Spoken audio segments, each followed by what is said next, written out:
Bene data bakundwa b'umwami Yesu Kristo, mwese abakurikira izi nyigisho tubahaye ikaze mu biganiro bya SAVEUR DIVINE. Ibi biganiro mu bitegurirwa n'abavuga butumwa bwiza batandukanye, akaba ari umuhamagaro ugendera ku ijambo ry'Imana byanditse mu gitabo cy'ubutumwa bwiza uko bwanditswe na Matayo ibice 24 umurongo wa 14. Kandi ubutumwa bwiza bw'ubwami buzigishwa mu isi yose ngo bube ubuhamya bwo guhamiriza amahanga yose, nibwo imperuka izahera ko ize. Ibi biganiro mubikurikira ku channel ya YouTube yitwa SAVEUR DIVINE. Tubifurije kugubwa neza. Imana Data ari nayo so ibaha umugisha. Ndabaramukije inshuti bakundwa umwami wacu Yesu Kristo, musanzwe mukurikira ikiganiro cya SAVEUR DIVINE, muri kumwe na mwene so NTAKARUTIMANA ÉRIC. Turaganira ijambo rivuga ngo kuba aho Imana ishaka, canke kuba mu kibanza Imana igushakamwo. Nkuko mu busanzwe mubimenyereye, asanzwe bakurikira kino kiganiro cya SAVEUR DIVINE, turagira ijambo burindwi tuganira ko, iryo jambo tukarivuga ko turakoze Imana batandukanye. Rero twagomba turiganire ko Imana iravuga kandi iravugana n'abana bayo buri munsi, iravuga mu buryo butandukanye, ariko hariho ubundi buryo yifuza kuvugana namwo nawe bw'umwihariko. Haleluya. Reka turabe amajambo dusanga mu gitabo cyo Kuvayo igice cya 34, dusome duhereye ku murongo wa 2. Havuga ngo, ejo mu gitondo buce witeguye uzuduge umusozi Sinayi mu gatondo, urenguke imbere yanje ku gatwe k'uwo musozi. Ntihaze hagire umuntu mudugana, canke ngo hagire umuntu n'umwe azoboneka kuri uwo musozi wose, kandi ntihaze hagire imikuku canke amasho birisha hafi yawo. Imana idufashe cyane. Tubona aya majambo Imana yavuganye na Mose,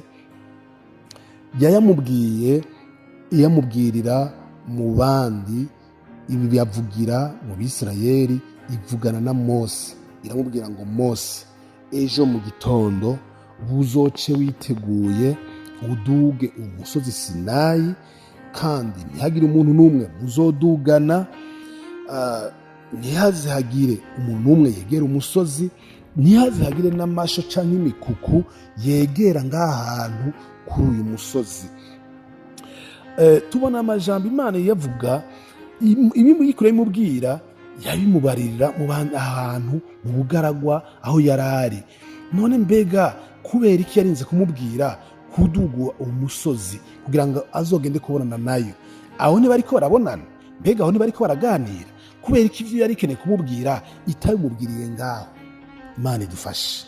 Haleluya.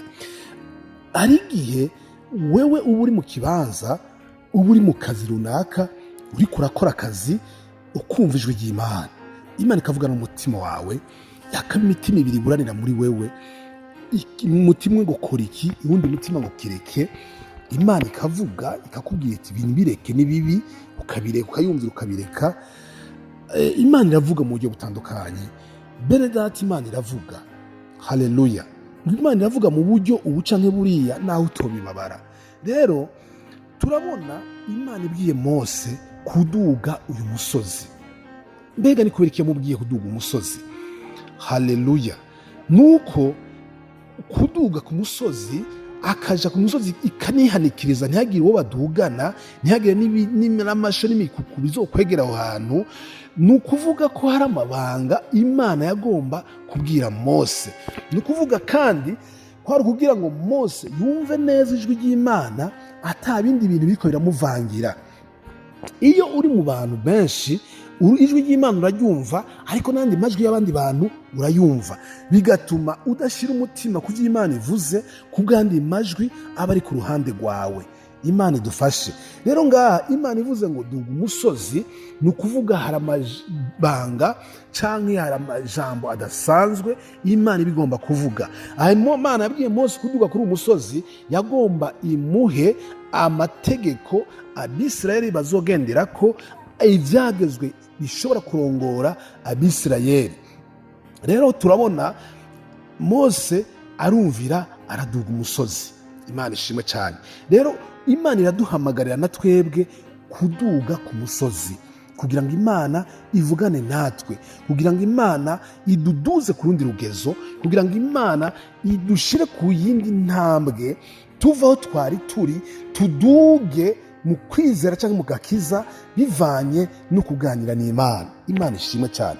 Rero mwene data, ndaguhamagarira nawe gutera intambwe kugira ngo uvugane n'Imana. Mbega ugira uti notera intambwe gute kugira ngo mvugane n'Imana? Uyu munsi hari abaduga ku misozi usengerayo. Uyu munsi hari abafata umwanya wo kwiherana n'Imana, bamaze gutahura iri banga ryo kuganira n'Imana cyangwa kuba Imana ishaka ko tuba kugira ngo ivugane natwe. Ariko hariho n'abandi batabitahura. Imana idufashe cyane. Muntu udatahura iri banga, ndakugira inama kuva uno munsi utera indi ntambwe yo kuba mu kibanza Imana igushakamo. Mbega ico kibanza ari cyahe? Imana ishimwe cyane. Turabona amajambo Yesu Kristo yabwiye abigishwa biwe, abwira intumwa ati niwashaka gusenga uze wugurure icyumba cyawe, winjire hama wugare usengere so mu misho azoguhera. Haleluya. Turabona duhamagarirwa kuba mu hantu ha twenyene, ni ukuvuga ugiye ahantu ha wenyene ugira umwanya mwiza wo kuganira n'Imana. Ni ukuvuga Imana iravuga ukumva, kandi nawe ukavuga ikumva, kuko nta yandi majwi aba ariko aragukwega cyangwa aba ariko arakuvangira yinjira amatwi yawe atuma Imana nayo ivuze utumva. Imana idufasha cyane. Turabona Yesu Kristo yaravuga ubutumwa, akigisha abantu, agakora ibitangaza, akirirwa arakiza abagwaye, ibimuga bikamuguruka, hanyuma akagera ku mugoroba hakaba ahantu kuruhukira. Ariko tubona ngo mwijoro Yesu Kristo yaca aduga umusozi gusenga. Arafise intumwa yakunda cyangwa abantu bamwe yahitana bakajana bakaja kuvugana n'Imana, akaja gusenga, kwambara inkomezi. Haleluya. Yaduga umusozi gusenga Yesu Kristo kugira ngo yambare ubundi bushobozi. Aho yiri warakora ubushobozi bwakoze bwamuvuyemwo, yakoze ibitangaza bidasanzwe, abantu bakiza, abandi bamugurutse, abandi bavuyemo impwemu mbi.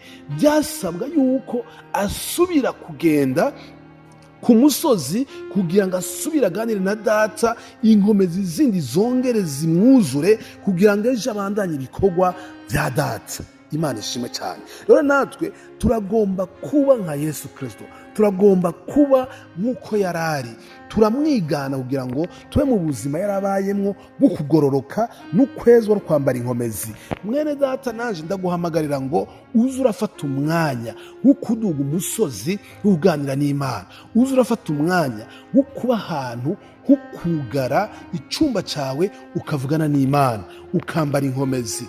Aho niho Imana ivuganira n'abana bayo, aho niho Imana yambikira inkomezi abana bayo. Imana ishimwe cyane. Ntuzokwambara inkomezi uri mu isoko muri business, ntuzokwambara inkomezi uri mu kazi, ababaza bakubwira amajambo, ababaza bagushwanira, ababaza bagutera amajambo, hari amajambo atameze neza bigatuma umuntu arakara bivanye n'ivyo bamubwiye. Aho nta nkomezi uzohambarira. Bisabwa rero yuko ufata akanya k'umwihariko kawe wenyene. Haleluya. Abantu tumaze igihe tuganira amajambo muri kino kiganiro, tuganira amajambo y'Imana, turakwiye gutera indi ntambwe tugatambuka tukaba mu kibanza Imana dushaka ko, ikibanza cyo kwambara ubushobozi bw'Imana, ikibanza cyo kuganira n'Imana by'umwihariko. Imana ishimwe cyane. Mwene data, ndaguhamagarira gukora gutera intambwe ugakora icyo Imana ivuga. Imana ibwira Mose ngo duga umusozi kugira ngo nganire nawe, kugira ngo ndaguhe ibyagezwe Abisirayeli bazogenderako. Imana tubona ibwira turabona ibwira abakozi bayo batandukanye kuja mu kibanza ishaka kuganiranwo nabo. Mwene data nawe reka utere intambwe mu buzima bwawe, mu buzima bwo gukizwa, mu buzima bwo gukorera Imana, mu buzima bw'ubukozi bw'Imana bwawe, mu buzima bwo kuririmbira Imana, mu buzima bwo kuvuga ubutumwa. Reka utere intambwe yo gufata umwanya wo gusenga kugira ngo Imana ivugane nawe. Hari ikibanza igushakamwo, hari ahantu ishaka kuvuganiramwo nawe, hari ahantu ishaka kwambikira inkomezi. Mwene data tera intambwe ushikeho, uzobona ikiganza c'Imana. Imana iguhezagire. Shalom shalom. Amen amen.